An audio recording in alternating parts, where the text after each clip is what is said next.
प्रिय मित्रों, आप लोग सिनेमा हॉल जाते हैं, शॉपिंग कॉम्प्लेक्स में जाते हैं, पार्क में घूमने जाते हैं, अपने रिश्तेदारों के यहाँ जाते हैं, लेकिन हम सब मिलकर आज दया के घर में चलते हैं।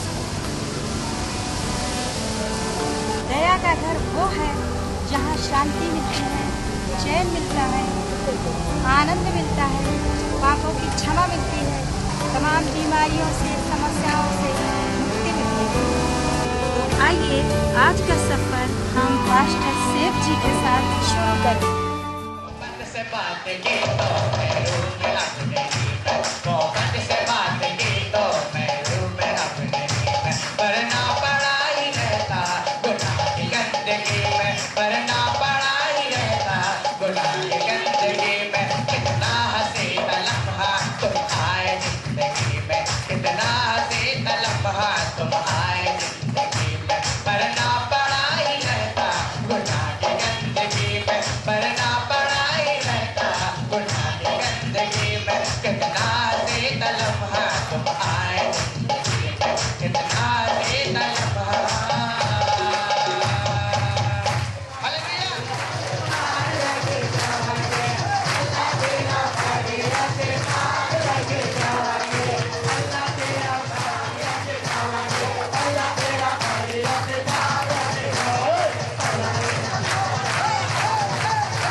हाथ के नीचे तेरे दया के पंखे के नीचे प्रभु से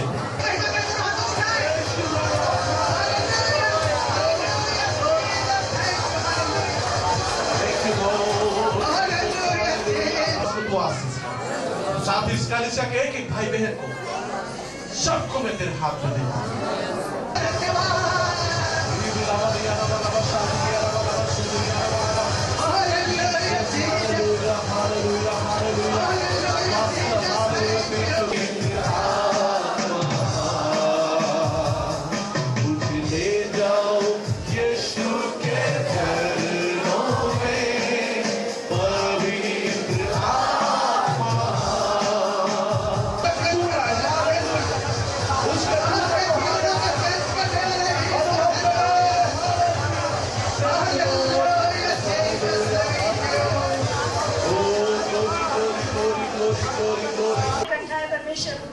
हम आपका लाख लाख धन्यवाद करते प्रभु जी, हृदय से धन्यवाद का बलिदान चढ़ाते परमेश्वर पिता।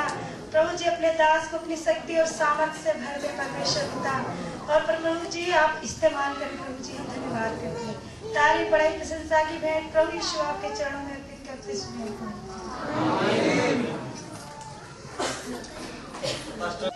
सो मैं परमेश्वर का धन्यवाद करता हूँ कि जितने भी परमेश्वर की प्रजा यहाँ बैठी है और जो नहीं आई है, उन सबों का एक एक व्यक्ति का हम धन्यवादी हैं और तहे दिल से उनके हम शुक्रगुजार हैं कि उन्होंने यहाँ तक हमें और इस दया के घर को लाने के लिए सहायता मदद करी है। सो मैं परमेश्वर का धन्यवाद करता हूँ कि आज जब हम यहाँ पर खड़े हैं, मुझे एकदम विश्वास नहीं लग रहा है कि ये टेलीविजन का प्रोग्राम शूट हो रहा है। मुझे ये लग रहा है कि शायद मैं कहीं सपना तो नहीं देख रहा हूँ, क्योंकि वास्तव में ये परमेश्वर की बड़ी दया है और परमेश्वर के वचन में लिखा है कि जो कुछ भी आप विश्वास से मांगोगे और वो परमेश्वर तुम्हारे लिए करेगा। आमीन। आज के वचन के लिए हम देखेंगे, जिनके पास पुस्तक है वो देखें और जिनके पास नहीं है वो सुने। मत्ती रचित सुसमाचार की पुस्तक, उसका 4 अध्याय और उसके 12 पद से लेकर के और उसके 17 पद तक। जब उसने ये सुना कि यूहन्ना बंदी बना लिया गया है तो वो गलील को चला गया और वो नासरत को छोड़कर कफरनहूम में, जो झील के किनारे जुबूलून और नप्ताली के देश में है, जाकर रहने लगा, ताकि जो यशायाह भविष्यवक्ता के द्वारा कहा गया था वह पूरा हो। जुबूलून और नप्ताली के देश, झील के मार्ग से यरदन के पार, अन्य जातियों का गलील। जो लोग अंधकार में बैठे थे उन्होंने बड़ी ज्योति देखी, और जो मृत्यु के देश और छाया में बैठे थे उन पर ज्योति चमकी। उस समय से यीशु ने प्रचार करना और यह कहना आरंभ किया, मन फिराओ क्योंकि स्वर्ग का राज्य निकट आया है। परमेश्वर के वचन के पढ़ने पर आशीष दे। और यहाँ पर 12 पद में लिखा है कि जब उसने ये सुना कि यूहन्ना पकड़वा दिया गया और तो वह गलील को चला गया और नासरत को छोड़कर कफरनहूम में, जो झील के किनारे और जबूलून नप्ताली के देश में जाकर रहने लगा, ताकि जो यशायाह भविष्यवक्ता के द्वारा कहा गया था वह पूरा हो कि जबूलून और नप्ताली के देश और झील के पार, यरदन के पार, अन्य जातियों का गलील। जो लोग अंधकार में बैठे थे उन्होंने बड़ी ज्योति देखी, और जो मृत्यु के देश और छाया में बैठे थे उन पर ज्योति चमकी। प्रभु मसीह आज से सन 2000 वर्ष पहले स्वर्ग को छोड़ करके धरती पर आए। इन्होंने बड़े परिवार में जन्म लिया था। सबसे पहले गणरिया लोगों को दर्शन मिले थे और एक स्वर्गदूत आया और कहा, तुम यहाँ पर भेड़े चरा रहे हो और देखो तुम्हारे यहाँ एक जगत का उद्धार करता जन्मा है और यही मसीह प्रभु है। और इसके पहले लोग, यहाँ पर लिखा है कि अन्य जातियों का गलील, लिखा है कि जो लोग मृत्यु मांग रहे थे, और लिखा हुआ है कि जो लोग, तमाम सारे लोग दुनिया में जीना नहीं चाहते थे और मृत्यु मांग रहे थे, उन्हें मृत्यु नहीं मिल रही थी। और यहाँ पर एक बात लिखी हुई है 16 पद में, जो लोग अंधकार में बैठे थे उन्होंने बड़ी ज्योति देखी, और जो मृत्यु के देश और छाया में बैठे थे उन पर ज्योति चमकी। तमाम सारे लोग, जब से सृष्टि की रचना हुई है और तब से लेकर के और जब तक यीशु मसीह धरती पर नहीं आए, तमाम सारे लोग मृत्यु को मांग रहे थे। तमाम सारे लोग अंधकार में बैठे थे। उनके जीवन में कोई आशा नहीं थी। उनके जीवन में किसी प्रकार की कोई आशा नहीं थी। परंतु जो ही यीशु मसीह आए और जब यीशु समाचार मिला कि यूहन्ना पकड़वा दिया गया, तो यीशु मसीह ने यूहन्ना की परवाह नहीं की। और लिखा है कि जो यशायाह भविष्यवक्ता के द्वारा 600 लगभग 700 वर्ष पहले भविष्यवाणी हुई थी कि जगत का उद्धार करता आएगा, और लिखा जब जगत का उद्धार करता आएगा वो हमारे पापों को अपने ऊपर उठा लेगा और हम सब उस पाप से मुक्त। मत्ती रचित सुसमाचार की पुस्तक और उसके 25 पद में लिखा हुआ है कि जब प्रभु मसीह बपतिस्मा लेकर के आए, तमाम सारी भीड़ उनके पीछे आ गई। तो 25 पद में लिखा हुआ है कि इसलिए मैं तुमसे कहता हूं कि अपने प्राण के लिए चिंता ना करना कि हम क्या खाएंगे और क्या पिएंगे और अपने शरीर के लिए क्या पहने। क्या प्राण भोजन से और शरीर वस्त्र से बढ़कर नहीं है। लिखा क्या प्राण भोजन से और शरीर वस्त्र से बढ़कर नहीं है। लिखा आकाश के पक्षियों को देखो, वे ना तो बोते हैं, ना तो काटते हैं और ना तो खत्तों में बटोरते हैं, और तो भी तुम्हारा स्वर्गीय पिता उनको खिलाता है। तो भी तुम्हारा स्वर्गीय पिता उनको खिलाता है।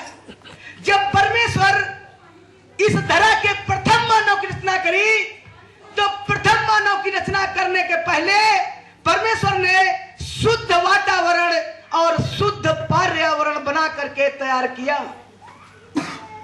और जब शुद्ध वातावरण शुद्ध पर्यावरण बना के तैयार किया, तमाम नदी नाले, तमाम जानवर, तमाम सारी सृष्टि की परमेश्वर ने रचना करी और कहा कि फूलो फलो और सारी पृथ्वी में भर जाओ। परमेश्वर ने उनको ऐसे नहीं बना दिया, परमेश्वर ने बनाने के पहले उनको खाने पीने का इंतजाम किया। और जब परमेश्वर ने धरा के प्रथम मानव रचना करी तो परमेश्वर ने एक ही बात कही कि सब कुछ अच्छा है, एक ही बात अच्छी नहीं है, वो मनुष्य का अकेला रहना अच्छा नहीं है। आज हम सोचते हैं कि हम क्या खाएंगे, क्या मेरे बच्चे खाएंगे, क्या मेरी बीवी खाएगी, क्या मेरे नाते रिश्तेदार खाएंगे, मगर परमेश्वर को मालूम है कि आपको खाना चाहिए, परमेश्वर को मालूम है आपको भोजन चाहिए। जब परमेश्वर हजारों हजार पक्षियों और जानवरों को खिला सकता है तो क्या परमेश्वर आपको नहीं खिला सकता है? परमेश्वर के वचन में लिखा है कि परमेश्वर के वचन में 25 पद में लिखा है, इसलिए तुम चिंता करके न कहना कि हम क्या खाएंगे और क्या पिएंगे और शरीर के लिए क्या पहनेंगे। लिखा क्या प्राण भोजन से और शरीर वस्त्र से बढ़कर नहीं है। लिखा आकाश के पक्षियों को देखो, वे ना तो बोते हैं, ना तो काटते हैं, ना तो खत्तों में बटोरते हैं, और तो भी तुम्हारा स्वर्गीय पिता उनको खिलाता है। क्या तुम उससे अधिक मूल्य नहीं रखते हो? क्या तुम उससे अधिक मूल्य नहीं रखते हो? और जब प्रभु मसीह नप्ताली और जबूलून में आए तो लिखा जो लोग अंधकार में बैठे थे उन पर ज्योति चमकी, और जो लोग मृत्यु के देश में बैठे थे उन्होंने बड़ी ज्योति देखी, क्योंकि यीशु मसीह के नाम में सामर्थ है। और जो भी व्यक्ति यीशु मसीह के पास आया और कभी वो खाली वापस लौट करके नहीं गया। और इसलिए परमेश्वर के वचन में लिखा है कि अपने लिए पृथ्वी पर धन इकट्ठा ना करो जहां कीड़ा और काई बिगाड़ते हैं, जहां चोर से लगाते और चुराते हैं। अपने लिए स्वर्ग में धन इकट्ठा करो जहां ना तो कीड़ा और काई बिगाड़ते हैं और जहां ना चोर से लगाते हैं, क्योंकि जहां तेरा धन होगा वही तेरा मन भी लगा रहेगा। आज जब सबसे पहले जब यीशु मसीह का वचन मुझको मिला तो हमने कहा मैं तो डेली परमेश्वर धर्मशास्त्र को पढ़ता हूं, मेरे जीवन में कोई चेंजेस नहीं आया। मगर जैसे ही हमने बाइबल को पढ़ना शुरू किया और वैसे ही यीशु मसीह ने मेरे जीवन को बदल दिया। और जो ही यीशु मसीह ने मेरे जीवन को बदला और मेरे जीवन के साथ साथ परमेश्वर ने हजारों हजार लोगों के जीवन को उसने बदल दिया, क्योंकि हमारा परमेश्वर वो महान परमेश्वर है। व्यक्ति के जीवन में चाहे जितनी बड़ी चिंता हो, चाहे जितनी बड़ी मुसीबत हो, चाहे वो किसी भी दुख से ग्रसित हो, अगर वो सच्चे हृदय से यीशु मसीह के पास आ जाए और यीशु मसीह से कह दे, क्योंकि प्रभु मसीह हमने बहुत सारे गुनाह किए हैं और बहुत सारे पाप किए हैं और मेरे पापों का ये परिणाम है कि आज हम इस दशा में चले गए हैं और प्रभु मुझे क्षमा कर दीजिए। हमारा यीशु मसीह उसको क्षमा करेगा और क्षमा करके उसको अपने सीने से लगाएगा और उसको वो शांति देगा, वो शांति हमारा यीशु मसीह देगा जो संसार का कोई भी व्यक्ति उसे शांति नहीं दे सकता है। यीशु मसीह ने कहा कि देखो मैं तुमको अपनी शांति दिए जाता हूं, जैसे संसार देता है वैसे मैं तुमको शांति नहीं देता। उसने कहा देखो मैं तुमको अपनी शांति दिए जाता हूं। यीशु मसीह ने खुद क्रूस ले लिया, जिस क्रूस को हमें उठाना चाहिए था उस क्रूस को यीशु मसीह ने उठा लिया और कहा जो कोई क्रूस पर विश्वास करेगा अनंत जीवन उसी का है। अनंत जीवन किसका है? उसी का है जो कोई इस क्रूस पर विश्वास करेगा। हमारे प्रभु मसीह आज से सन 2000 वर्ष पहले आए, हमारे गुनाहों के लिए मारे गए, गाड़े गए और मुर्दों में से फिर जी उठे। मुर्दों में से फिर जी उठे। हम किसकी आराधना कर रहे हैं? जीवित परमेश्वर की। हम किसकी आराधना कर रहे हैं? जिंदा परमेश्वर की, क्योंकि हमारा यीशु मसीह मुर्दों में से जी उठा और जीने के बाद में 40 दिन तक वो प्रचार करते रहे और कहा कि मन फिराओ क्योंकि स्वर्ग का राज्य निकट आ गया है। और 40 दिन के बाद में लगभग 500 लोगों के साथ में वो सीधे स्वर्ग पर उठा लिए गए और कहा कि जैसे मैं जा रहा हूं वैसे फिर मैं तुमको लेने के लिए धरती पर आऊंगा। क्योंकि हमारा प्रभु यीशु मसीह कह करके वो कभी पीछे नहीं हटता। और जैसे ही हम यीशु मसीह के पास आते हैं और हमारा जीवन क्या हो जाता है? चेंज हो जाता है, हमारे जीवन में बदलाव आ जाता है। और यहाँ पर लिखा हुआ है ऐसे बढ़ते हैं, ना तो परिश्रम करते हैं, ना तो काटते हैं। तो भी मैं तुमसे कहता हूं कि सुलेमान ने भी अपने सारे विभव में उनमें से किसी के समान वस्त्र पहने हुए ना था। और इस कारण जब परमेश्वर मैदान की घास को आज है और कल भाड़ में झोंकी जाएगी ऐसा वस्त्र पहनाता है, तो हे अल्पविश्वासियों वो तुमको क्यों करना पहनाएगा? वो तुमको क्यों करना? इसलिए तुम चिंता करते हो। तुम वस्त्र के लिए क्यों चिंता करते हो? कहता है कि जब तुम अपनी अवस्था को एक घड़ी चिंता करके नहीं बढ़ा सकते हो, अगर मुझे इस जिसमें मरना है मुझे उसी समय मुझे जाना पड़ेगा। जब तुम चिंता करके अपनी अवस्था को एक घड़ी नहीं बढ़ा सकते हो, तुम वस्त्र के लिए क्यों चिंता करते हो? लिखा जंगली सोचने पर ध्यान करो, वे कैसे करते हैं? ना तो परिश्रम करते हैं और ना तो काटते हैं। और तो भी मैं तुमसे कहता हूं सोलोमन जो दुनिया का सबसे धनवान राजा है और ऐसा वस्त्र नहीं पहन पाया जैसा वस्त्र परमेश्वर मैदान की घास को जो आज है और कल भाड़ में झोंक दी जाएगी ऐसा वस्त्र पहनाता है। यीशु मसीह कहते हैं पहले तुम परमेश्वर और उसके राज्य की खोज करो तो सारी वस्तुएं दुनिया की तुमको मिल जाएंगी, क्योंकि दुनिया की सारी वस्तुएं मैंने तुम्हारे लिए ही बनाई हैं।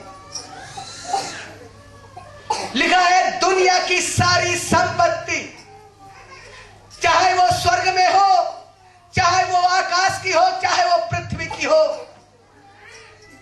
सारी वस्तुओं को हमारे परमेश्वर ने यीशु मसीह के पैरों के तले कर दिया है और यीशु मसीह ने कलीसिया को दे दिया है और ये कलीसिया उसकी देह है।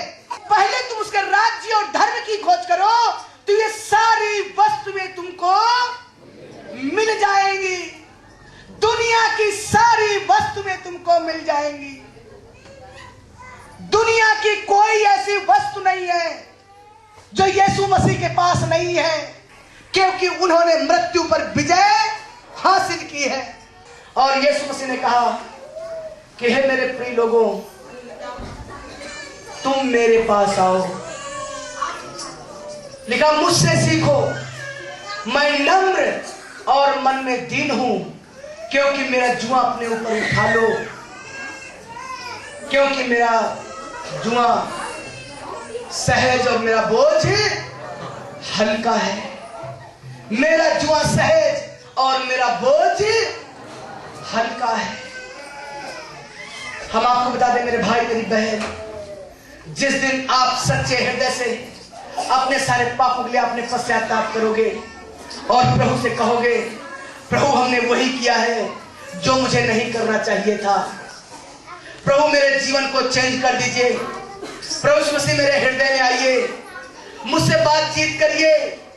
मैं आपको बता दूं मेरे भाई मेरी बहन, उसी समय परमेश्वर एक आपको धन्य आशा देगा और एक ऐसी आशा आपको देगा कि जिस आशा के विषय में कभी आपने कल्पना भी नहीं की होगी। और हमारा परमेश्वर उसी क्षण करके आपको अपनी सामर्थ्य से भर देगा और उस विपत्ति से आपको क्या करेगा? छुड़ा लेगा। मेरे भाई मेरे बहन, परमेश्वर ने हमसे इतना प्यार किया, उसने अपना लहू बहा दिया, उसने अपना क्रूस जो मुझे लेना चाहिए था वो क्रूस यीशु मसीह ने ले लिया और कहा जो कोई क्रूस पर विश्वास करेगा अनंत जीवन उसी का होगा। आइए हम इसमें के लिए खड़े होंगे और हम प्रार्थना करेंगे आप लोगों के लिए, आपके परिवार के लिए प्रार्थना करेंगे और आपके रिश्तेदारों के लिए प्रार्थना करेंगे और आपके सताने वालों के लिए दुआ करेंगे और आपके लोगों के लिए दुआ करेंगे। हम अपने प्रदेश के लिए दुआ करेंगे, अपने देश के लिए दुआ करेंगे। जिस देश में परमेश्वर ने हमें रहने के लिए रखा है उस देश के लिए दुआ करेंगे कि परमेश्वर हमारे देश को संभाले, परमेश्वर हमारे देश की रक्षा रखवाली करे, परमेश्वर हमारे देश को बड़ी आशीष को दे। आइए हम मनों को लगाएंगे और परमेश्वर से प्रार्थना करेंगे। हमारे जीवित पिता परमेश्वर, हम आपका धन्यवाद करते हैं और धन्यवाद करते हैं जिन लोगों ने प्रभु जी आपके वचन को सुना है और क्या प्रभु जी ध्यान धर करके ये वचन को सुन रहे हैं। परमेश्वर पिता, प्रभु मसीह इनको हम आपकी बाहों में सौंप देते। प्रभु जी यीशु मसीह, हम प्रार्थना करते हैं आप इनकी सहायता करिए। प्रभु जी यीशु मसीह आपके नाम से मांग लेते हैं, आमीन। सुने और कबूल करें, आमीन आमीन। परमेश्वर के नाम में सबको नमस्कार। प्रभु आप सबों को बहुत की आशीष दे। God bless you. प्रभु के मधुर नाम में सब लोगों की जय मसीह की। और मैं इस लायक नहीं थे मगर प्रभु ने बहुत बड़ी दया की है जो हम सबको बीच में खड़ा किया, इस लायक आज बनाया है। प्रभु हम परेशानी से बहुत ग्रसित रहती थी कि आज दिन मैं परेशान रहती थी कि हम अपनी बीमारी को नहीं समझ सकती थी। मैं तो ये सोचती थी कि हम अगर आज के दिन प्रभु हम पे दया ना की होता, प्रभु ना किया होता तो हम इस दुनिया से चले गए होते। मगर प्रभु ने